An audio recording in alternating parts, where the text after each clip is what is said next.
friends. Welcome back to another episode of Conservation Stories. We're glad to have with us today Rhett Kerby. Rhett is a friend of mine from back in the day, and I've been really fascinated to watch, Rhett, what you're doing like on LinkedIn and the information you've been providing to people about soil health and soil remediation. And I'm just excited to have you on today to hear kind of a little bit about your background. So kind of tell people where you're from, a little bit of your history, and how you got where you are today. Yeah, thank you, Tillery. Thank you guys for the invitation to come on the podcast. It's very kind of you to ask. I grew up in the Panhandle, graduated high school from Muleshoe. I did go to school at Littlefield up until the 9th grade, so northwest of Lubbock.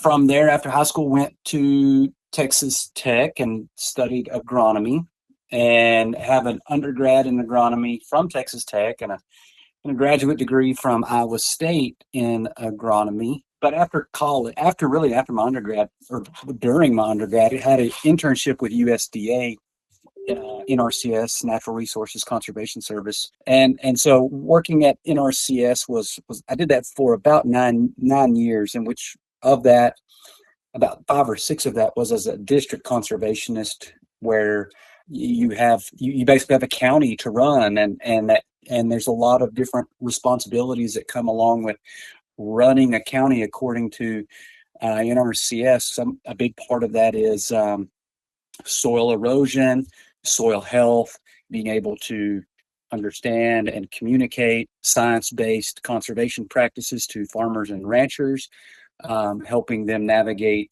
farm bill programs. It was a great learning experience. They have great technical documents, great technical research that mainly comes through the Ag Research Service. In 2010, late 2010, early 2011, I left the federal government for an opportunity to go into the private sector, where I managed Bamert Seed Company, which was in my hometown of Muleshoe. And Bamert Seed Company, if you don't know, is a pretty unique company. They do some really cool things with growing and producing native warm season grasses, forbs, and legumes.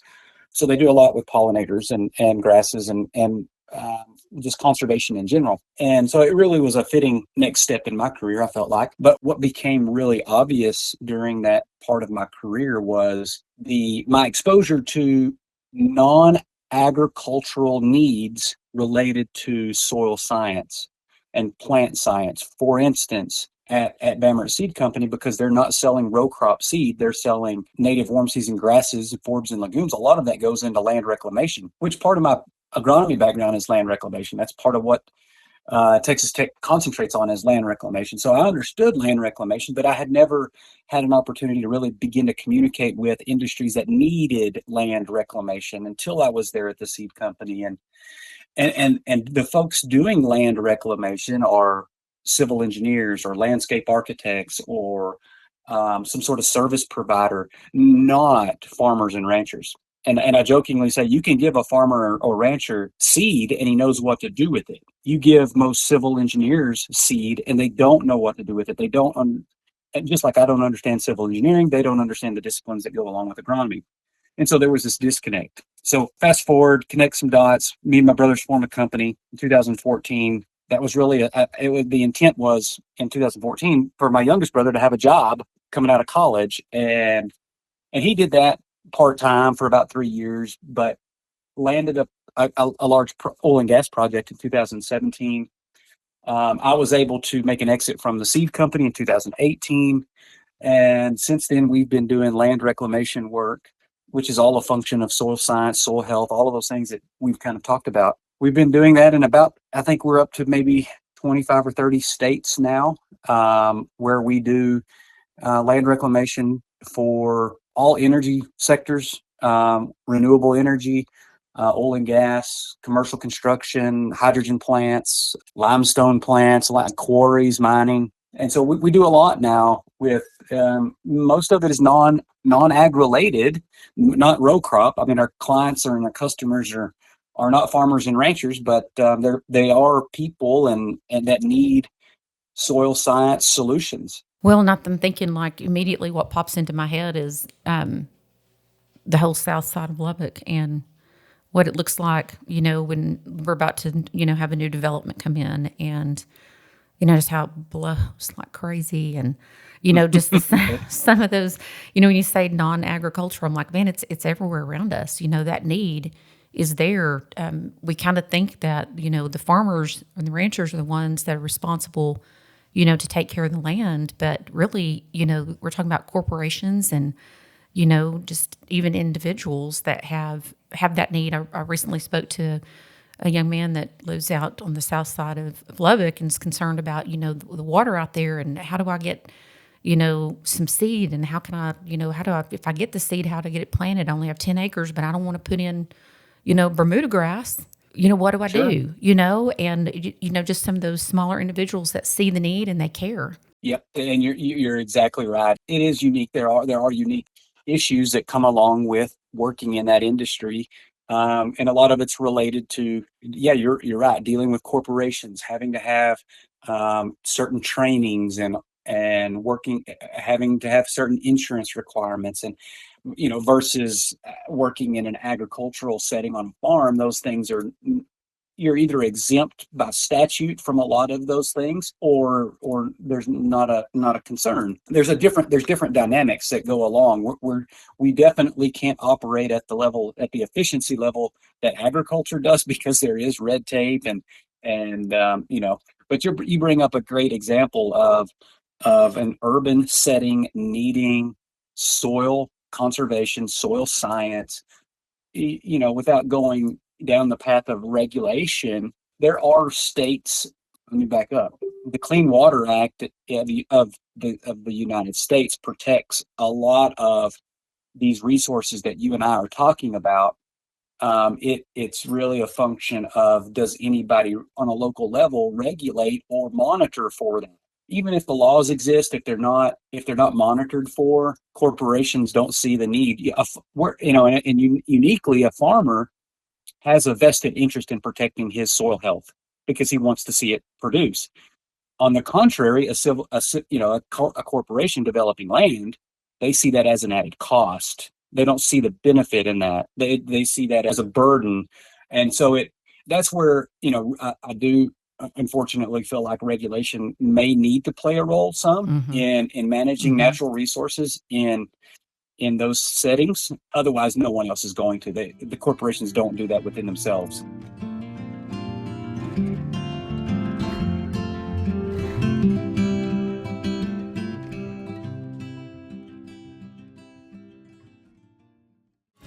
Are you passionate about conservation and climate-smart agriculture? Join the Working Lands Climate Corps with the Sandhill Area Research Association. We're looking for dedicated individuals to engage in hands-on conservation projects and to educate local communities. As a full-time member, you'll receive a living allowance, health care, and child care coverage is needed. Apply now at SARA-conservation.com. Gain valuable skills, make a difference, and help build a sustainable future. We have a blog post on ESG, and I think ESG is really interesting because, of course, there's a lot of pushback on it, and I know there's good, bad, everything. But I think it's interesting that a lot of folks from maybe more of our worldview who see the world like through the lens of Western Christianity would say that we live in a fallen, broken world, but yet somehow corporations seem to be exempt from that. So if you're making money, then we don't want to cause anything to prevent a corporation from making the most money that they can. And I guess I think in the blog post, it's like, we put boundaries around our children because we know that we don't want them to harm themselves or someone around them. And I mean, to me, that's kind of where I see these ESG credits as, like, how do we hold, corporations responsible? I mean, the fact is that it's their investors that are saying, we want to know what you're doing. We want to ensure that, you are, being responsible, and that you recognize that, like the farmer, you too have a vested interest in taking care of what you have been, given, and that includes, the land that you're setting on, the land that you're using, and so, to your point that you can argue back and forth about regulations and, I wouldn't say that I'm like pro-regulation, but I'm like, at some point, we have laws that make people do things because they're not going to do it if they're not made to. I jokingly tell my friends I'm as capitalist as they come, but and there are some resources, whether it's human resources, whether it's environmental resource, non-renewable resources. USDA defines that as soil, water, plants, air, animals. Those in a capitalist world, those resources are not able to protect themselves. Animals can't protect themselves. The soil can't protect itself, and they're non-renewable. When you think back from a science perspective, these are non-renewable resources that can become extinct or unavailable. The soil, once you destroy your topsoil and let it blow away or wash away, it's not feasible to expect that to be made again or be brought back. And so, I do feel like there are some in a capitalist setting where some resources need to be protected by statute, because capitalist views to create margins and profit there is no economic equation that says, oh, we need to take that into account. So by definition, it's going to be left out. So yeah, I think there are things that there are non-renewable resources is the category I use that probably need to be made part of that capitalist equation, because otherwise they will be exhausted to their entirety and be gone forever. And so I do think there is a place. Yeah, I agree. And we've said in other podcasts that like the hardest place to find is the middle, but that's generally where you need to wind out, like you have to have that balance on both sides. And it's hard, especially in the world we live in these days, to find that, but it's really important. One of the things that I love about what you're doing is what you're doing in solar farms. So I've done some work in solar farms, and I'm kind of like you. I think we need all the energy we can possibly get. Like, we're going to need it. We're going to need all the energy we can get, So I know solar farms are controversial, and, some people, I know that they're taking up, some good viable farmland. And in other areas, I don't think that's necessarily true. Maybe here where we are, I see them more as added value for people who maybe would not be able to stay on their land if they didn't have that extra income. So let's talk for just a minute about that and what, you and I in the past have had some discussion on what do those contracts need to look like that will ensure that the landowner, that their land is taken care of. And what are you guys doing to help not just landowners, but the energy companies as well? Yeah. And that's the really kind of where I enjoy spending most of my intellectual capital is in that conversation, because whether it's the farmer, whether it's the energy company, whether it's generally everyone in that equation wants to do what's right by the land. At least I go into those conversations assuming that. And from the landowner's perspective, what my goal is with the landowner is to explain to them that they have a responsibility as a landowner to the level that they're interested in protecting their own natural resources, because that capitalist equation that I was talking about is not going to do that for them. So if they value their land or the soil or the wildlife or whatever, they need to be proactive in negotiating that in a way that protects their interests, because it's not going to happen once that contract is executed and turned over to construction. Unless those things are very well provisioned, those things will not have those protections will not take place. So I try to explain that to the landowner, and we have lots of attorneys.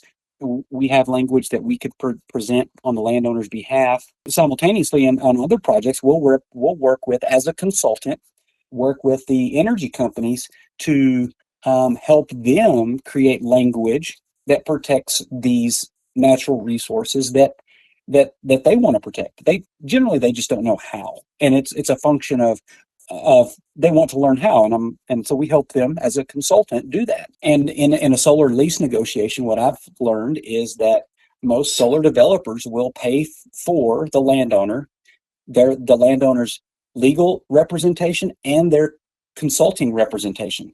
So there's generally no out-of-pocket expense to the landowner to do these things. It's just the landowner needs to understand what he can do. Right. Yeah. So let me ask you, I've heard people say, that some of these solar farms, they've leached, different, chemicals or whatever. And then now that they've got a brownfield site, like it's ruined the land underneath it. I've never personally seen that, but is that something that has happened in the past? I have yet to experience any sort of ground. You're saying contamination from the any panels. sort of solar. Yeah, I mean, I've heard that, but I'm like, where has that happened? I've never heard of it. I mean, I've heard people say it happens, but I've never seen evidence that it does happen. Yeah, I'm unaware of any. We spend a lot of time on solar farms, and I have not yet seen anything to make me believe that is that could happen. Well, you guys run sheep Yeah, on those farms. Yeah, we own sheep as a company. We own probably between 1,000 and 2,000 head of Dorper sheep, hair sheep, that we run on solar farms as a vegetation management tool. Running sheep for vegetation management is different than running sheep to harvest the vegetation and put weight on your lambs. Like two different models. Okay. Like, for instance, we're managing with sheep vegetation heights between, say, 6 and 18 inches. We've got to keep the vegetation there with sheep. So anybody that does this knows that the stocking rates has to fluctuate with the amount of vegetation that's being grown. So we move sheep on and off these solar farms to balance the vegetative growth that during that time of year, to make sure it's not stocked too heavy or stocked too light. So yeah, that's one of the fun parts that we enjoy doing is grazing. That's interesting. Well, let me ask you another question. So do you feel like that people are more concerned now with environmental concerns, like more corporations are thinking about these things? I know my experience has been, in working with some oil and gas companies, particularly in the Permian Basin, that there's a realization, that in the past, people haven't done what they should do, but that there's a commitment to moving forward to do better, and that there's work to be done, and that there's an interest in getting that done. Are you seeing that same movement? Yes, yeah, I am. I mean, I really am. I think oil and gas is unique because there'll always be those that the group that may not, but as a whole, I do feel like oil and gas is becoming more conscious of that, and it's a function, I think, of ESGs or the ESG movement. It's just a different conversation now about managing resources, especially when an oil and gas company wants to or has the goal of creating a carbon neutral barrel of oil. I don't know if they'll ever get there, but it changes that the mentality. If you're going to become carbon neutral and pump oil, good luck, number one, but you really need to start valuing the things in the environment that capture carbon. Well, what is that? To me, the biggest carbon sink there is the soil. And so yeah, I think there are multiple conversations that are leading in that direction for sure. Yeah. I don't know. It's easy to get to feel discouraged about, things that go on, but also I'm always so encouraged when I see your post on LinkedIn. I encourage people to follow you. Do they follow Rhett Kerby? Do they follow KerTec? I mean, what's the best way to follow you to see those videos that you're producing, those educational videos on LinkedIn? Yeah, most of them go up on my page, and I'll share some of them out to the company page too. But it's I don't know, it's just organically been something that I've posted videos for 7 or 8 years now, and they're great. They're great. I've learned so much. Yeah. Yeah. Well, so tell people if people want to, they have a need or they want to learn more about your company, where would they go? Yeah. So you could go to our website, which is KerTec, KerTec LLC.com. you could stop by if you're in shallow water. We're there on the S curve on 179. You can stop by there, message me on LinkedIn. That's a great way. Or I'd be glad to, I think, Tillery, I've shared my email, I believe, with you guys. It's rkerby, KERBY at KerTecLLC.com. Okay, well, we will take all of that and we will link it all up in the show notes, and people can just click and get right to you there. So thanks, Rhett, for your time. I really appreciate it. And thanks, listeners, for joining us for another Conservation Stories. See you soon.